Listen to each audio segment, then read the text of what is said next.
La semana pasada hicimos una pausa para darle gracias a Dios por este año que ya cumplimos de la iglesia y miramos hacia el futuro, lo que Dios va a hacer con nosotros. Pero hicimos esa pausa y hoy retomamos ya los últimos dos temas de esta serie que se llama Cristianismo Trend. Cristianismo Trend. Recuerde, esa palabra trend se utiliza en inglés y quiere decir tendencia. Tiene que ver con aquellas cosas que están de moda, que se conocen mucho y que la gente las adopta fácilmente. Ahora, ¿por qué pusimos el nombre? Les recuerdo, porque hay muchas enseñanzas, muchas ideas, muchos conceptos bíblicos, supuestamente, que nosotros adoptamos porque son conocidos por todos. Lo hemos oído muchas veces, lo vemos muchas veces en las redes sociales o se predican aún desde el púlpito, desde los púlpitos, pero no están bien, no son realmente bíblicas. De esa cuenta hemos visto cuatro ideas o cuatro conceptos. Primero, todas las cosas ayudan a bien. Vimos que eso no se refiere a cualquier cosa. Eso se refiere a nuestra salvación y que el Espíritu Santo obra en nosotros para guardarnos hasta el final. A eso se refiere. También vimos, Dios no me dará más de lo que puedo soportar. No es cierto, Dios sí nos da cosas muy pesadas, a veces bien pesadas. Pero lo que nosotros aprendemos de la Biblia es que cuando nosotros no tenemos fuerzas, Dios sí tiene fuerzas. Y nosotros nos aferramos a Él. Y cuando se trata de tentaciones, porque específicamente habla de tentaciones, Dios siempre nos da la salida. Así que tenemos que ser pacientes, aferrarnos al Señor y caminar con Él. Tercero, vimos todo lo puedo en Cristo. Y eso no es cualquier cosa. Voy a meter un gol porque todo lo puedo en Cristo. Porque si el otro del otro equipo también es cristiano y está pidiendo lo mismo, alguno va a meter gol, pero a alguno le va a fallar Dios. Porque realmente no se refiere a eso. Sino quiere decir que en los tiempos buenos y en los tiempos malos, todo lo puedo en Cristo porque me fortalece. Y el último que vimos hace 2 semanas era no juzgues. No juzgues. Esa carta la usa todo el mundo cuando no quiere dar cuenta de lo que hace, cuando no quiere darse cuenta que muchas veces está equivocado. Y Jesús dijo, no juzgues, pero cuando lo vimos en el contexto quiere decir, no juzgues incorrectamente, no juzgues con soberbia, sino juzga correctamente. Y eso es lo que enseña la Biblia. Hoy vamos a hablar de otra frase que se maneja mucho y esta es más en el mundo evangélico, en el mundo cristiano. Y es esta: la letra mata, pero el espíritu vivifica. ¿Cuántos han oído esta frase? La letra mata, pero el espíritu vivifica. Yo he oído mensajes sobre esto. Ahora, ¿será que se refiere? ¿A qué se refiere? Mire, con esa idea a veces la gente dice, por ejemplo, no, hermano Juan, no se preocupe, si usted no necesita estudiar más la Biblia. Es más, estudiar la Biblia es peligroso porque uno no la entiende. Lo que uno necesita es buscar al Espíritu Santo, porque la letra mata, pero el Espíritu vivifica. O hay gente que dice, mira, hermano, no, lo más importante no es estudiar la Biblia, no te claves. Lo más importante es conocer al Espíritu Santo, porque la letra mata y el Espíritu vivifica. O a veces dicen, yo lo oí en un púlpito, hermanos, hay cristianos que adoran a la Biblia. Adoran a la Biblia porque le ponen más énfasis al estudio de la Biblia que a conocer al Espíritu Santo. Porque la letra mata, pero el Espíritu vivifica.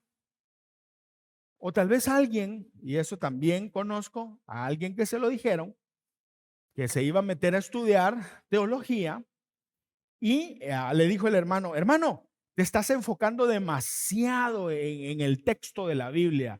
Recordá que nosotros somos cristianos del Espíritu, no de la letra, porque la letra mata y el Espíritu vivifica. Ahora, ¿será que eso es lo que dice la Biblia? Vamos al pasaje. El pasaje es 2 Corintios capítulo 3, verso 6. Y dice así, lo voy a leer completo, porque la frase que se usa es solo la última parte. Dice, pues Él nos hizo ministros competentes de un nuevo pacto, no de la letra, sino del Espíritu, porque la letra mata, pero el Espíritu vivifica. Ahora, aquí de esas últimas palabras es que sale toda esa idea.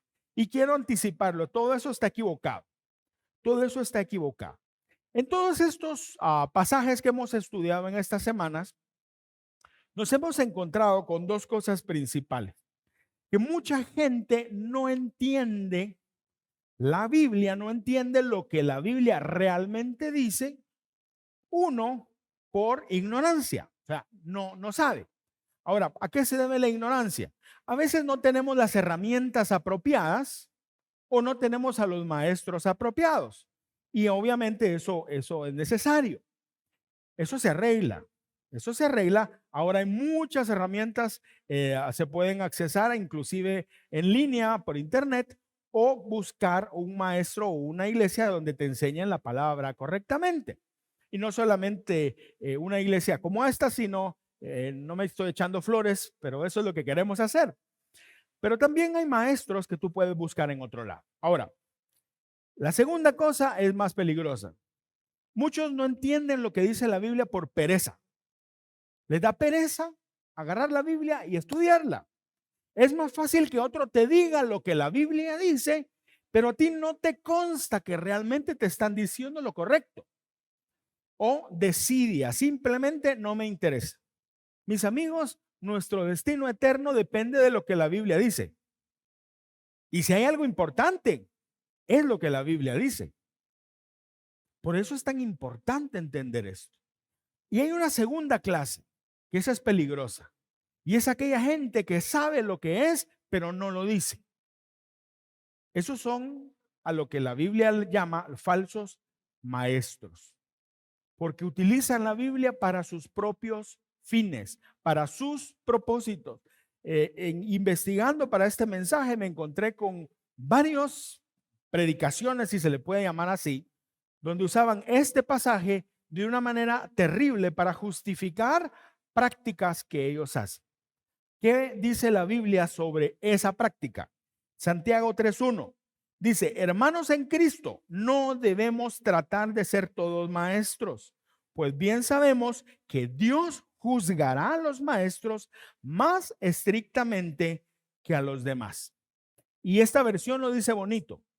La Reina Valera 60 dice, porque hay mayor condenación para los maestros que enseñan incorrectamente. Ahora, eso para mí es un llamado, como dicen, poner las barbas en remojo. No es muy larga, es más larga la de Ismael, pero poner las barbas en remojo. O sea, ponerme realmente en el lugar correcto para poder explicar y enseñar las cosas como son. Vamos entonces al pasaje. Creo que esto es importante porque esa es la razón por la que estamos estudiando todo esto. Ahora, vamos al pasaje. La letra mata y el espíritu vivifica.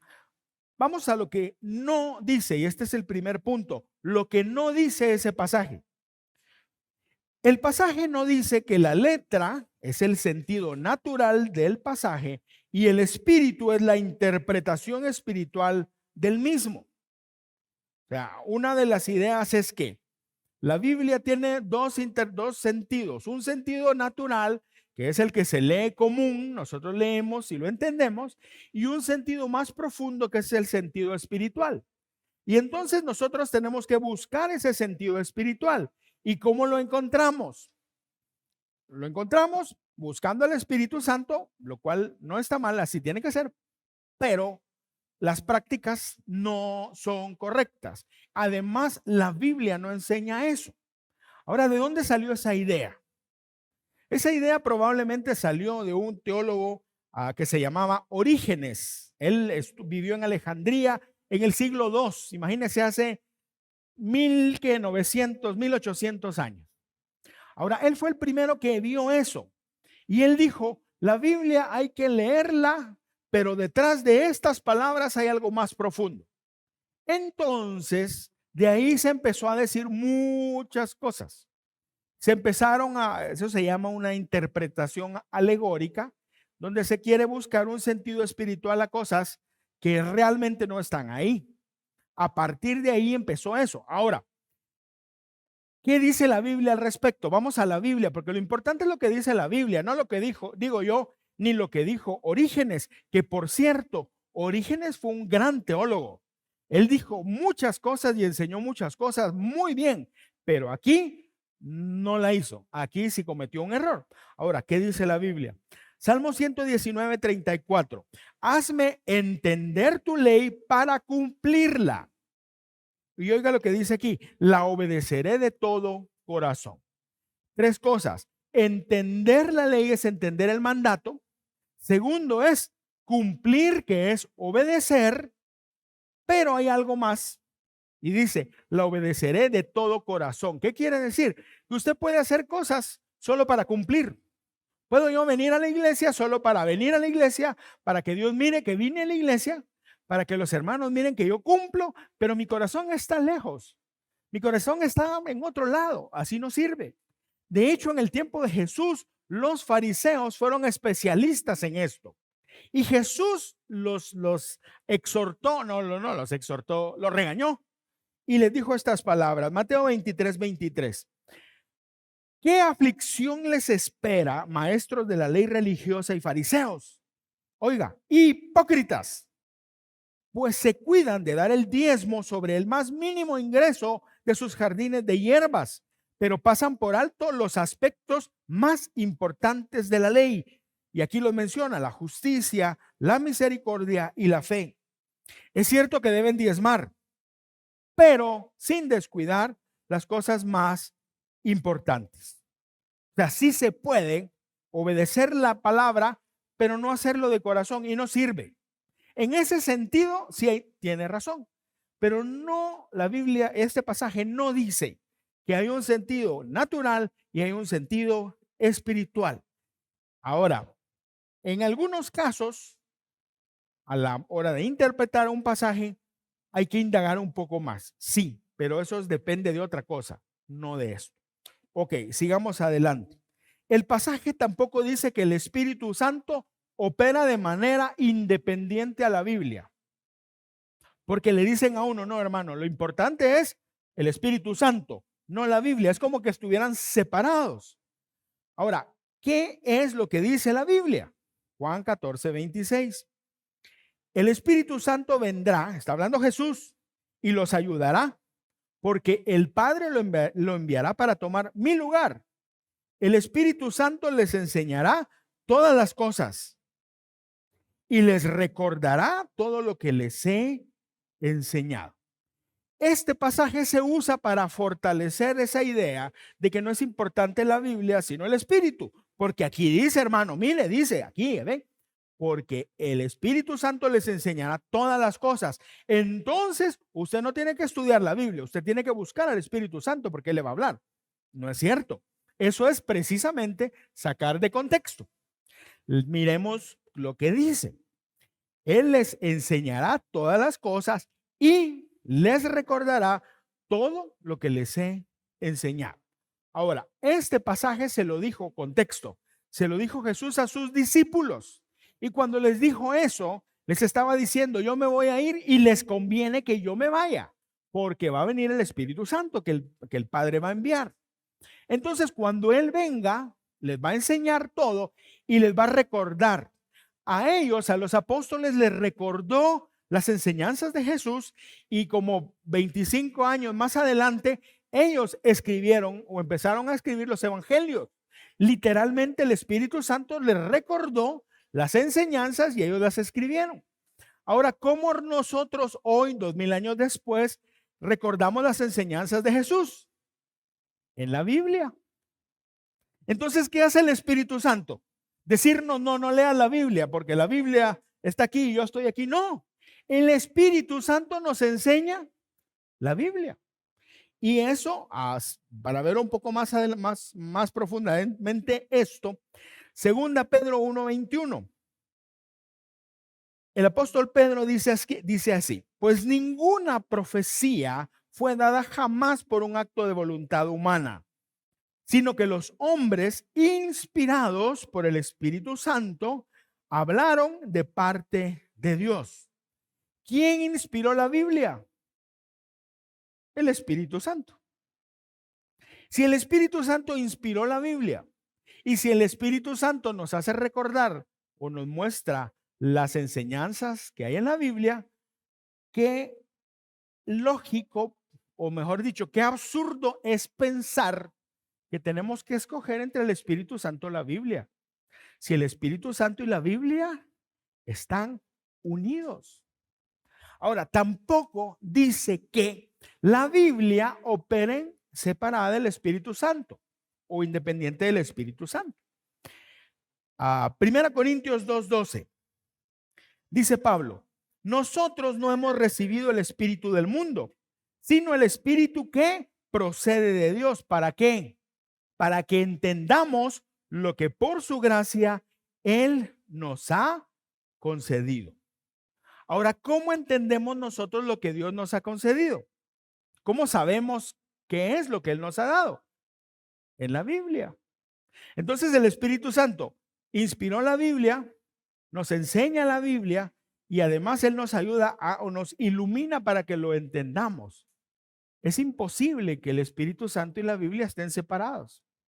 De hecho, el teólogo de la Reforma, Juan Calvino, dijo esto, hablando de lo mismo, dice: es el espíritu de Satanás el que obra de manera independiente de la palabra. Él no tiene nada que ver con la Biblia. La misma palabra a la que el Espíritu de Dios está constantemente unido. O sea, no se puede decir que la Biblia y el Espíritu Santo se pueden separar. No. Ahora, tampoco dice que el conocimiento de la palabra de Dios no es importante. Y eso le puedo decir, a mí me lo han dicho. No, Juan Carlos, no, si es que lo más importante no es que estudies, porque la letra mata, pero el Espíritu vivifica. Vos tenés que dejar que el Espíritu Santo te use. Y se usa en un contexto incorrecto. Ahora, yo le voy a decir algo. En algún momento yo me la creí. Yo me la creí. Pero Dios, gracias a Dios, Dios me jaló de vuelta y entendí que no es cierto. ¿Por qué? Porque la Biblia lo dice. Oseas 4:6. Mi pueblo ha sido destruido porque le faltó conocimiento. No puede ser que el conocimiento sea malo, mis amigos, porque el pueblo de Dios fue destruido precisamente por la falta de él. También Jesús dijo estas palabras en Juan 17:3. Dice: y esta es la vida eterna, que te conozcan a ti, el único Dios verdadero, y a Jesucristo, a quien has enviado. Ahora, ¿qué quiere decir esto? Mire, yo era de los que pensaba, ¿para qué estudiar teología? No se necesita. Yo no soy teólogo, pero quiero decirle algo. Todos somos teólogos, todos, usted y yo. Y usted dirá: no, sí, pero es que yo no he estudiado teología. Pero no, no es eso. ¿Qué es la teología? La teología, en un término muy simple, es el conocimiento de Dios y sus atributos. Y todos nosotros debemos conocer a Dios y debemos conocer los atributos de Dios. Por ejemplo, cuando nosotros decimos: Señor, yo vengo a ti y quiero pedirte perdón por mis pecados. ¿Por qué lo hacemos? Porque Él es santo. Eso es teología. Cuando nosotros vamos: Señor, quiero pedirte que tú me ayudes porque tú puedes hacerlo. Eso es teología, porque le estamos diciendo: Señor, tú eres todopoderoso. Ahora, cuando nosotros no entendemos o no conocemos a Dios, ahí vienen los problemas. Pero es 1 Corintios 15:34. Dice Pablo: piensen bien sobre lo que es correcto y dejen de pecar. Pues para su vergüenza les digo que algunos de ustedes no conocen a Dios en absoluto. ¿Sabe qué es lo peor? Le está hablando a cristianos. Si le estuviera hablando a los paganos, uno lo entiende, pero le está hablando a la iglesia. Le está hablando en este capítulo 15 de 1 Corintios, se está hablando de la resurrección, porque los corintios creían unas cosas absurdas sobre la resurrección. ¿Por qué? porque no conocían a Dios. Por eso es tan importante, mis amigos, el conocimiento. La Biblia no solo anima, sino manda al creyente a conocer a Dios. Y conocer a Dios solo puede hacerse por medio del estudio de la revelación de Dios. ¿Cuál es la revelación de Dios? Solo hay una revelación, es la Biblia. Así conocemos a Dios y siendo iluminados por el Espíritu Santo.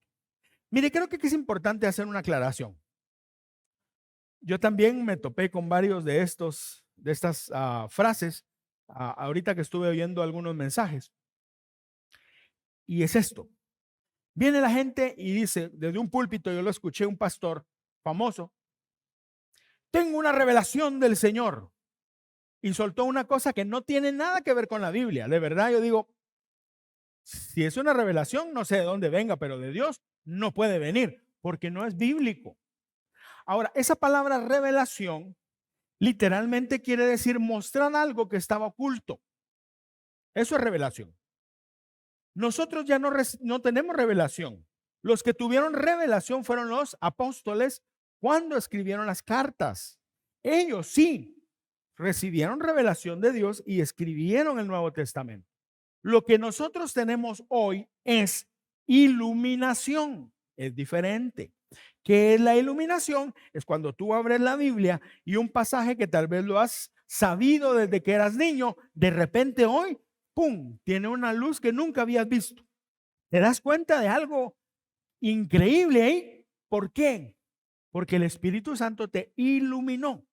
Es diferente. Iluminar es poner luz sobre algo que ya existe. Revelar es traer algo que no existe al conocimiento. Por eso tenga mucho cuidado. Cuando usted oye que alguien dice una revelación de Dios, tenga cuidado. Ahora, quiero decirle algo.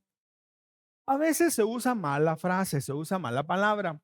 Y lo que la gente quiere decir es, Dios me mostró esto que está en la Biblia, es iluminación, y usan la palabra revelación. Ahí no hay lío.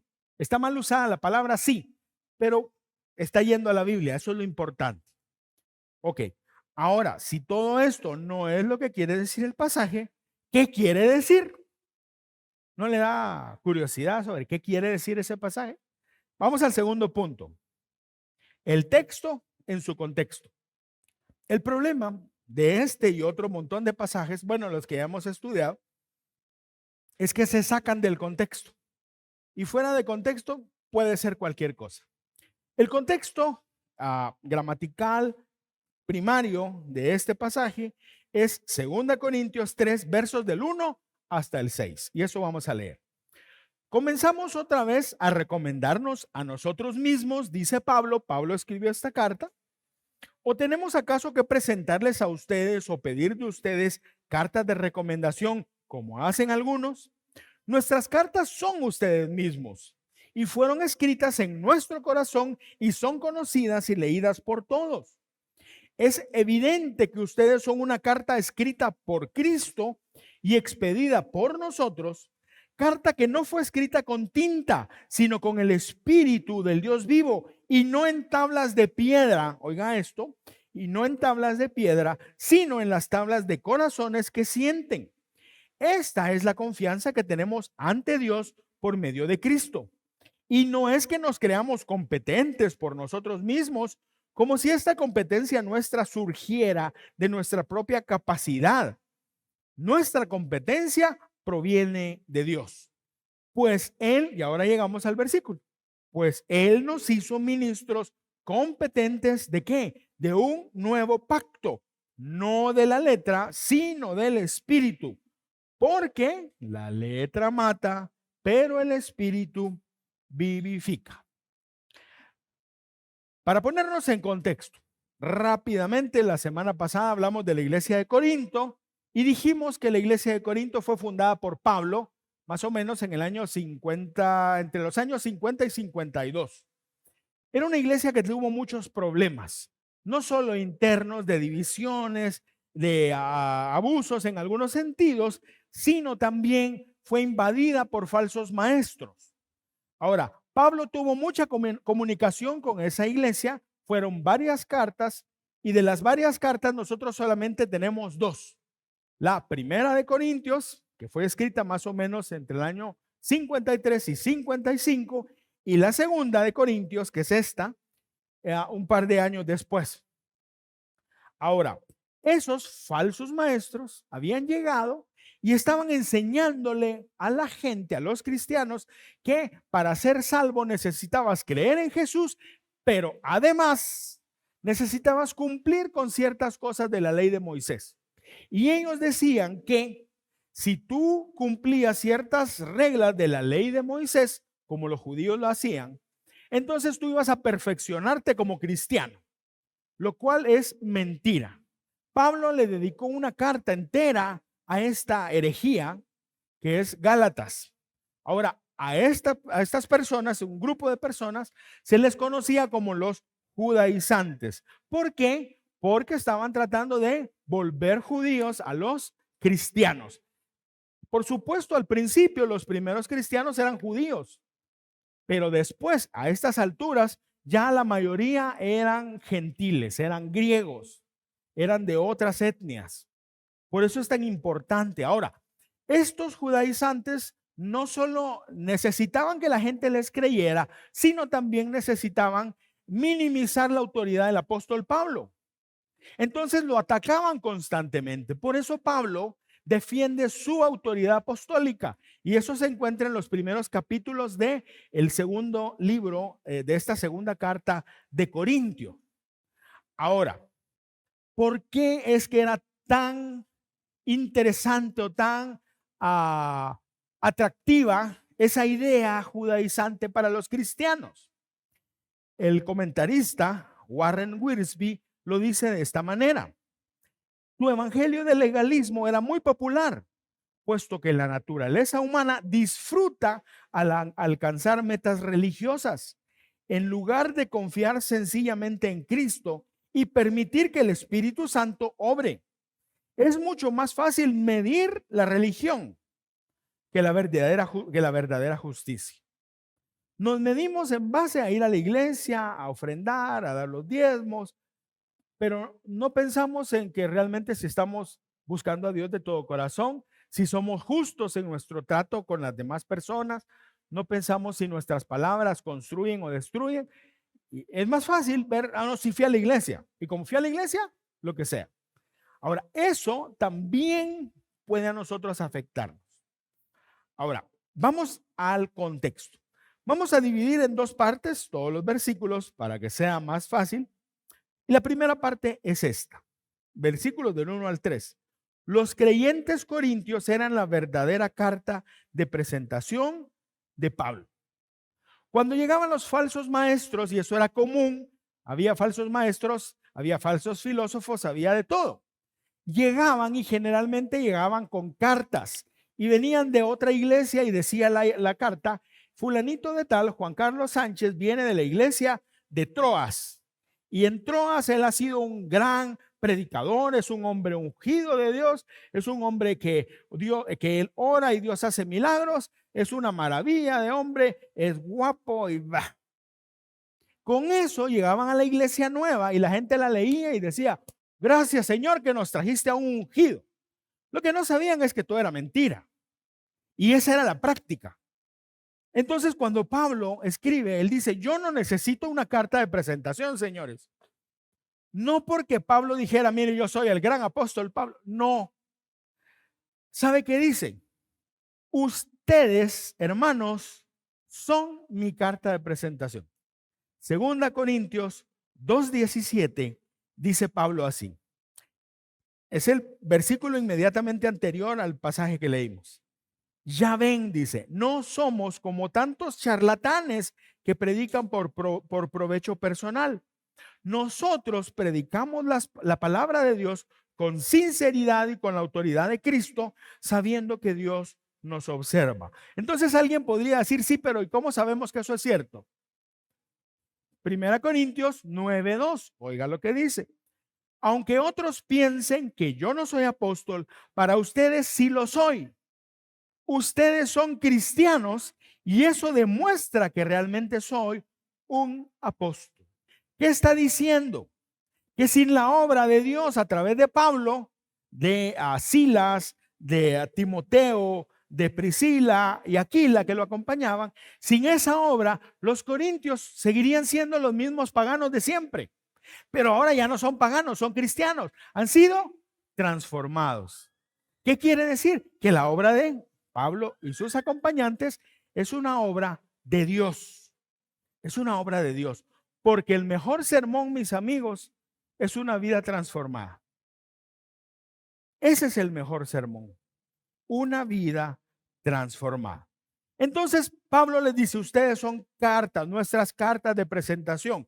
Y en el verso 3, Pablo nos da la clave para que entendamos correctamente el verso 6 que nos ocupa. Voy a leer el verso 3.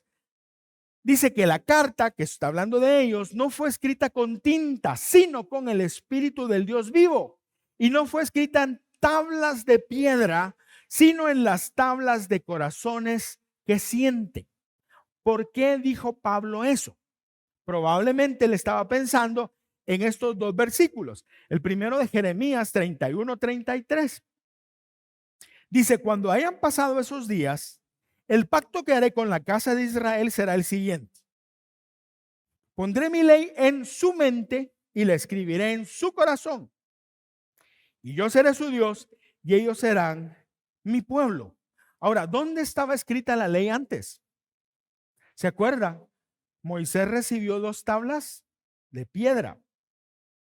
Y fue Dios quien escribió en las tablas de piedra su ley.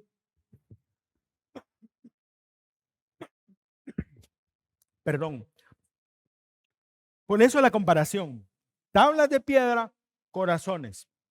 Ezequiel 36-26 dice, les daré un corazón nuevo y pondré en ustedes un espíritu nuevo. Les quitaré el corazón de piedra que ahora tienen duro y les daré un corazón sensible.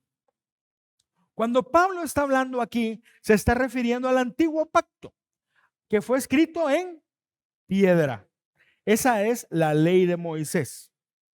Entonces, solo ahí ya nos empezamos a dar cuenta que cuando Pablo habla de la letra mata y el espíritu vivifica, no está hablando de significados más profundos, no está hablando de que estudiar la Biblia es malo, está hablando del pacto de Dios. Pero sigamos adelante.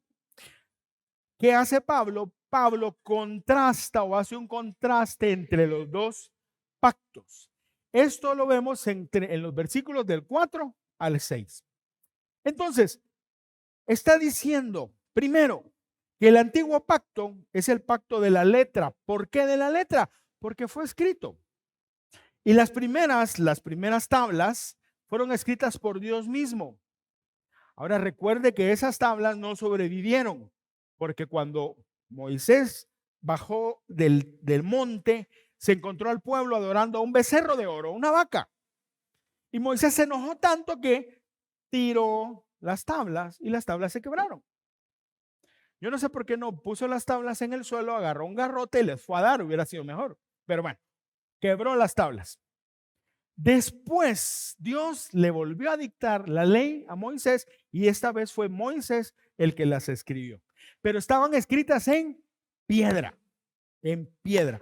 Ese es el antiguo pacto. Ahora dice que que el antiguo pacto, el de la letra, mata. Pero el nuevo pacto da vida. ¿A qué se refiere? ¿A qué se refiere? El antiguo pacto, el que estaba escrito en piedra, mata por 2 razones. La primera, porque era un pacto de muerte. Ese era un pacto de muerte. No tenía capacidad de dar vida, sino todo lo contrario, dirigía a la muerte. Romanos 7:8 dice, cuando no hay ley, el pecado no tiene ningún poder. Pero el pecado usó ese mandamiento de la ley y me hizo desear toda clase de mal. Aquí Pablo está hablando acerca de la ley. ¿Por qué Dios dio la ley? Y lo que él está diciendo es que si yo no supiera, por ejemplo, que matar es pecado, yo mataría y para mí sería lo más normal del mundo. Hay lugares donde, por ejemplo, después de comer, si no estoy mal, eso es ahí en la parte de Asia, después de comer la gente eructa y le eructa en la cara al otro. Y entonces cuando eructa, el anfitrión dice, le gustó mi comida, qué bueno. Pero imagínense que viene, creo que es Nepal. Si viene un nepalí aquí, usted lo invita a comer y después de comer se levanta el tipo y ¿qué hace usted? ¡Pah! Porque para nosotros eso no tiene sentido. Porque nosotros tenemos otra idea de eso. Eso es lo que Pablo quiere decir. Si nosotros no entendiéramos qué es pecado y por qué es pecado, lo haríamos normal y no tendríamos ningún problema. Por eso Dios dio la ley, para que entendiéramos el pecado. Y es importante eso, y eso de hecho es la primera parte del Evangelio. Quiero decirle algo, muchas veces el Evangelio hoy se predica así.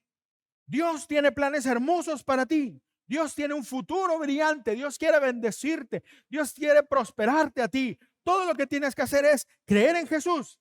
Ese no es el Evangelio. Dios quiere bendecirnos, sí.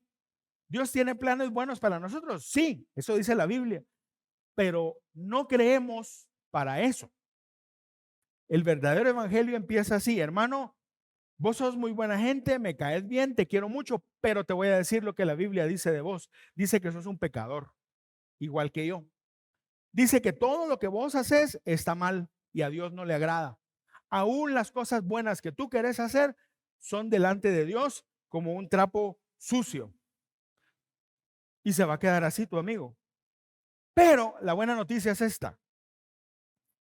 Jesús vino a salvarte a vos, porque Él quiere llevarte a un lugar mejor, quiere liberarte del pecado, quiere darte vida eterna. Ese es el Evangelio.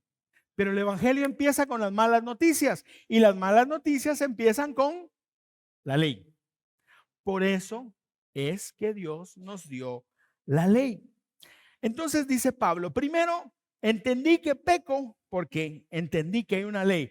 Romanos 7:11 dice, porque el pecado usó la ley para engañarme. Él está usando una manera de hablar para enseñar y con esa misma ley me alejó de Dios.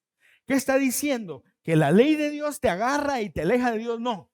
Lo que está diciendo es que eso que él aprendió y que a pesar de eso que él aprendió, de todos modos su naturaleza pecaminosa se alejó de Dios. De eso está hablando. Eso está diciendo. Ahora,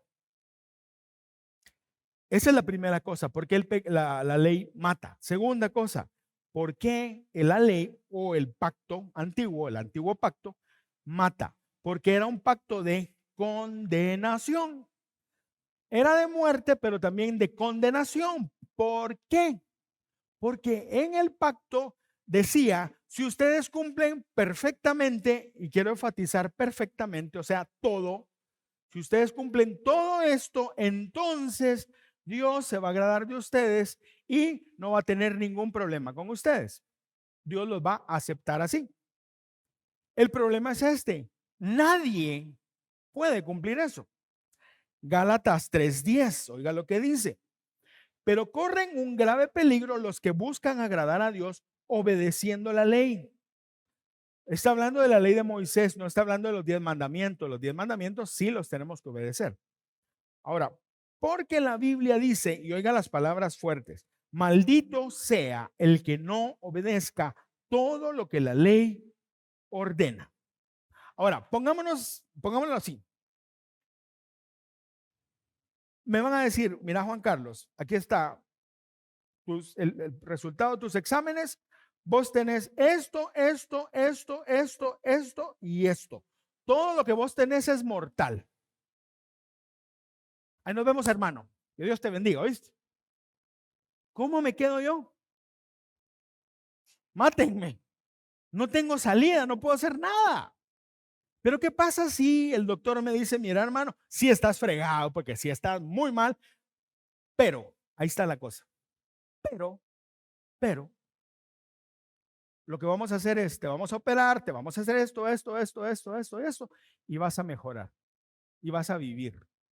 ¿Cuál sería mi actitud? Estoy mal, pero tengo esperanza.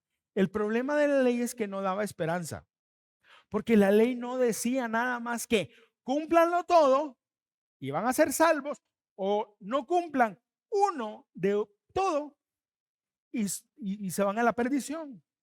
No había salida, mis amigos. Ahora, quiero recalcar algo. La ley no es mala. La ley no es mala, porque Dios no dispuso la ley para salvarnos. Él sabía que no podíamos salvarnos por la ley. Dios dispuso la ley para darnos luz de nuestra necesidad y después dirigirnos al único que la puede solventar o arreglar, que es Jesucristo. Por eso fue. Ahora, Gálatas 3:21 dice así: porque si la ley pudiera darnos vida eterna, entonces Dios nos hubiera aceptado por obedecerla. Y déjeme agregarle algo. En vano vino Jesús. Porque si yo puedo cumplir la ley, yo puedo ser salvo por la ley. Vino Jesús a morir por gusto porque yo lo puedo hacer. Y eso es lo que Pablo quería que los Gálatas y los Corintios entendieran. No es así. Romanos 7:12. Podemos decir entonces que la ley viene de Dios y que cada uno de sus mandamientos es bueno y justo. Aunque la ley era una ley de muerte, o el pacto era un pacto de muerte y era un pacto de condenación, eso no quiere decir que la ley de Dios sea mala. Es buena y justa. El problema es que no la podemos cumplir. Ahí es donde viene la otra parte, el nuevo pacto. El nuevo pacto. Y eso es lo que Pablo está haciendo. Está poniendo uno enfrente al otro el antiguo pacto con el nuevo pacto.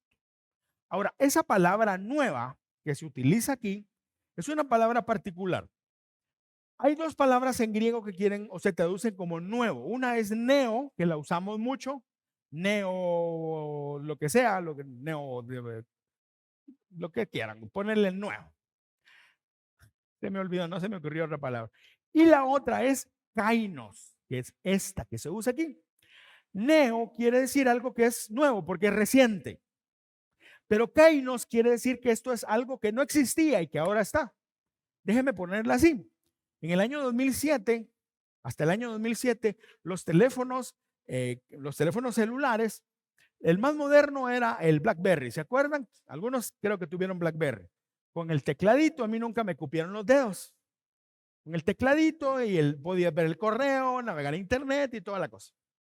Y cada año salía el BlackBerry más nuevo y el BlackBerry más nuevo, pero todos eran la misma vaina, todos eran lo mismo. Hasta que en el 2007, si no estoy mal, en septiembre creo que fue, salió un tipo y dijo, no, este es el nuevo teléfono, el iPhone. Ahora, ¿qué diferencia había? Primero, no tiene ni una tecla. Todo es touch, o sea, por toque. Cuando mis sobrinitos estaban chiquititos, de repente agarraban el teléfono de la mamá, ahora ya son más grandes. Y hasta un niño sabe para qué es eso hoy. Pero en ese tiempo no existía. Y a partir de ahí, BlackBerry con todo su negocio se vino abajo. Y de aquí en adelante, los teléfonos fueron como este. Ahora, kainos, nuevo, no existía, diferente. Es eso. Pero después del iPhone 1 vino el iPhone 3, el iPhone 4, el 5, el 11, el 15, no sé, con el 60, no sé cuál van hoy. Pero miren, básicamente es la misma cosa, solo que ahora cuesta 3 veces más. Pero es lo mismo, que es un poco más rápido que esto, que la cámara, pero básicamente es lo mismo. Eso es neo. Hasta que venga alguien y diga, mira, pone la mano, hermano, y aquí te voy a poner un chip y este es tu teléfono. Eso es kainos. Nuevo, no existía, todo lo cambia. Ahora, ¿por qué hablo de esto? Porque el nuevo pacto es eso, kainos. Otra cosa, no existía. No vino Dios a decir, bueno, en esta mano les grabo una ley y en la otra ley. No, vino a decir, esta ley de piedra es buena, tiene propósito, pero les doy el camino que ustedes necesitan. Ese es el nuevo pacto, Jesús. Ahora, sabemos que somos pecadores, sabemos que estamos condenados, pero en Jesús tenemos la salvación. Y Jesús es el nuevo pacto. Y Él instauró el nuevo pacto. Y ese nuevo pacto ya había sido anunciado antes. Jeremías 31:31 dice, el Dios de Israel dice, viene el día en que haré un nuevo pacto con el pueblo de Israel y con el pueblo de Judá. Y ese nuevo pacto ya no fue escrito en piedra. Ese nuevo pacto fue escrito en nuestros corazones. ¿De qué está hablando Pablo entonces aquí? Está hablando del nuevo pacto y del antiguo pacto. El pacto que traía muerte y el pacto nuevo que trae vida. Jesús dijo en Juan 6:63, el que da vida eterna es el Espíritu de Dios. Ninguna persona puede dar esa vida. Las palabras que les he dicho vienen del Espíritu que da esa vida. Entonces, el antiguo pacto no es malo, es necesario porque es el que nos da la luz de la necesidad que tenemos nosotros de la salvación de Dios en el nuevo pacto que es Jesús. De eso está hablando Pablo. Porque la letra, el antiguo pacto, mata y condena, pero el nuevo pacto, el Espíritu, el pacto del Espíritu Santo, hoy que involucra al Espíritu Santo, da vida. Porque la letra mata, pero el Espíritu vivifica. Nuevamente, Warren Wiersbe, el comentarista, dice esto. Pablo no estaba contrastando dos maneras de interpretar la Biblia, una interpretación literal y una espiritual. Estaba recordándoles a sus lectores que la ley del antiguo pacto no podía dar vida. Era un ministerio de muerte. El evangelio da vida a los que creen debido a la obra de Jesucristo en la cruz. Como nos hemos dado cuenta en los anteriores versos que hemos estudiado, las malas interpretaciones no solo meten en problemas a mucha gente, sino le quitan la gloria a Dios. Porque si nosotros pensamos, la letra mata y el espíritu vivifica, como desgraciadamente se enseña en muchas iglesias, y créame que cuando digo muchas, son muchas. Lo que están haciendo es quitándole la gloria a Dios. Porque aquí lo que Pablo está diciendo es, gloria a Dios. Estábamos condenados a muerte, pero por Jesucristo tenemos vida y vida eterna. De eso está hablando. Cuando nosotros entendemos la Biblia tal y como es, entonces podemos encontrar la riqueza de Jesús en ella. Y eso nos lleva al tercer punto y final, que son las conclusiones. Primera conclusión. Este pasaje no está diciendo entonces que estudiar la Biblia o estudiar teología es malo e innecesario. Si usted quiere estudiar teología, hágalo. No todos tienen el chance, está bien, no importa. Pero si usted quiere hacerlo, hágalo, está bien. Busque un buen lugar, eso sí. Hay muchas opciones, y hay muchas opciones buenas y hay un montonazo de cosas horribles. Escoja bien. Pero no está hablando de que está mal estudiar. Es más, estudie. Y si no puede estudiar teología, estudie la Biblia. Agarre la Biblia y estúdiela. Estudiar la Biblia no es solo leerla o leer el post de Facebook o del que pusieron en el grupo de hoy o el que pusieron en la televisión, sino es agarrar la Biblia y leer como hemos hecho hoy. Segunda conclusión, este pasaje tampoco se refiere a que hay dos formas de interpretar la Biblia, una literal y una espiritual. No está hablando de eso. Está hablando de que hay un pacto, el primer pacto, el pacto antiguo, nos dirigía a entender la pecaminosidad nuestra y que estábamos irremediablemente perdidos, y el nuevo pacto nos dio la salvación en Jesús. Ahora es importante, esta frase jamás puede usarse para encubrir malas enseñanzas.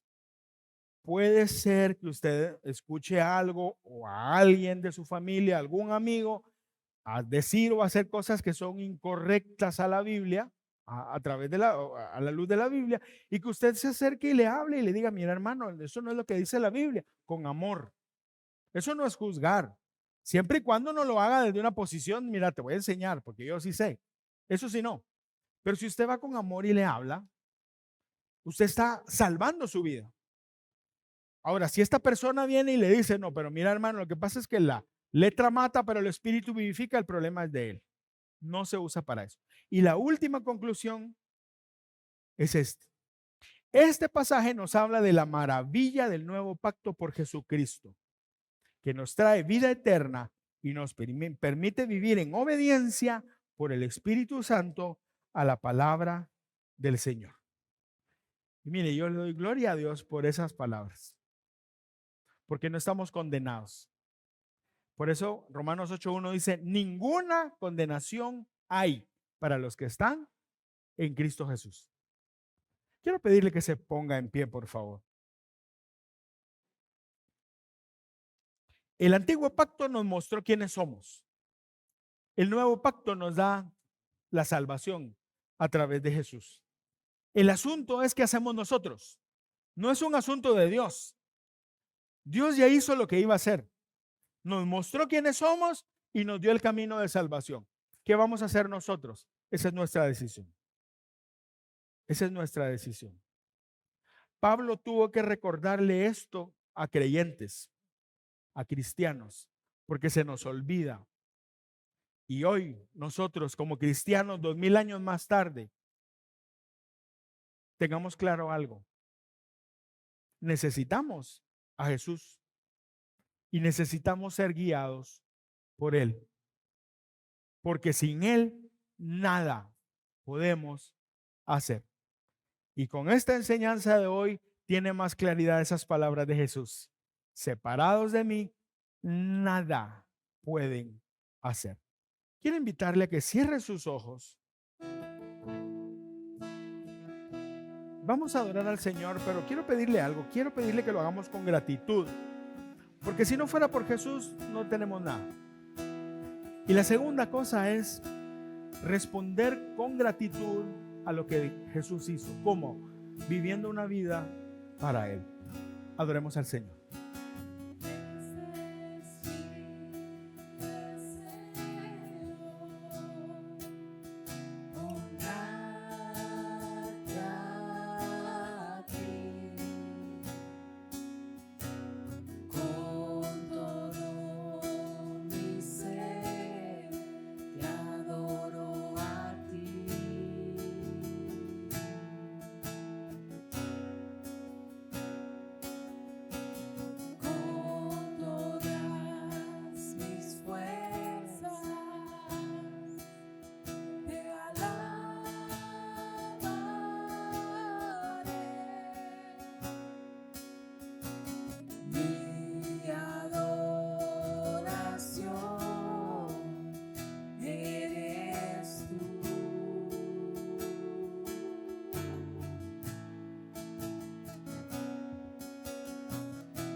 Señor, queremos darte gracias. Gracias porque si no fuera por ti, Jesús,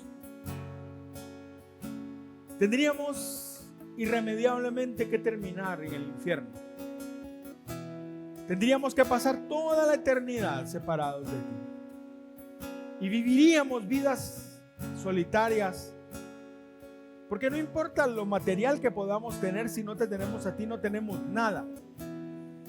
Gracias, Jesús, porque tú diste tu vida para salvarnos a nosotros. Tú eres la salvación de Dios. Eso es lo que tu nombre quiere decir, la salvación de Dios. Padre, te damos gracias porque nos mostraste en el antiguo pacto quiénes somos y lo que somos capaces de hacer. También nos mostraste cuál era nuestro final sin ti. Pero también a través del nuevo pacto instaurado por Jesús, nos diste la salvación. El antiguo pacto mata, porque es un pacto de muerte. Y así somos a causa del pecado en nosotros. Era un pacto de condenación porque estábamos condenados a la perdición eterna. Pero en el nuevo pacto que tú hiciste por medio de Jesús, nos diste vida y vida en abundancia. Por eso te damos gracias, Señor. Gracias, Señor. Espíritu Santo, gracias porque tú nos enseñas la grandeza de lo que hemos recibido, como dijo Pablo, como le escribió Pablo a las iglesias.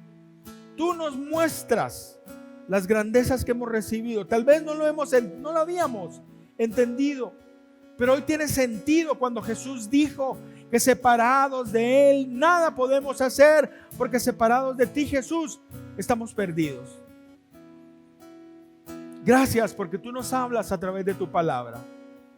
Gracias porque tu palabra es vida para nosotros y porque en ella encontramos todo lo que necesitamos. Buen Señor, ayúdanos a serte fieles. Ayúdanos a caminar contigo. Ayúdanos, Señor, a vivir vidas agradables a ti. Te pido, Señor, que tú nos ilumines cuando abramos nuestra Biblia. Que tú nos lleves por tu camino y nos muestres tu verdad. Que cada vez que tomemos la Biblia podamos encontrar algo poderoso para nosotros. Tal vez en pasajes que leímos desde hace mucho y que pensamos haberlos exprimido, pero tú nos muestras algo especial en esa palabra escrita. Señor, ayúdanos a amar tu palabra. Ayúdanos a amar, estudiar tu palabra, porque en ella encontramos la vida. Espíritu Santo, dirígenos a poder hallar la riqueza que hay en la Biblia y a ponerla en obra, porque no la podemos poner nosotros en acción si no es por medio de ti.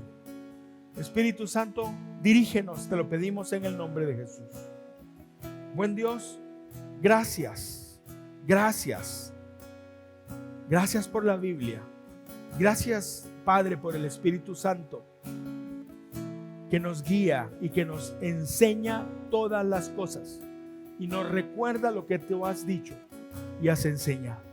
Ayúdanos, Señor, a ser creyentes afianzados en la Biblia, no a recibir cualquier cosa o a creer cualquier cosa, sino ayúdanos a entender y a poner en práctica tu palabra, tal y como tú quieres que lo hagamos, buen Dios.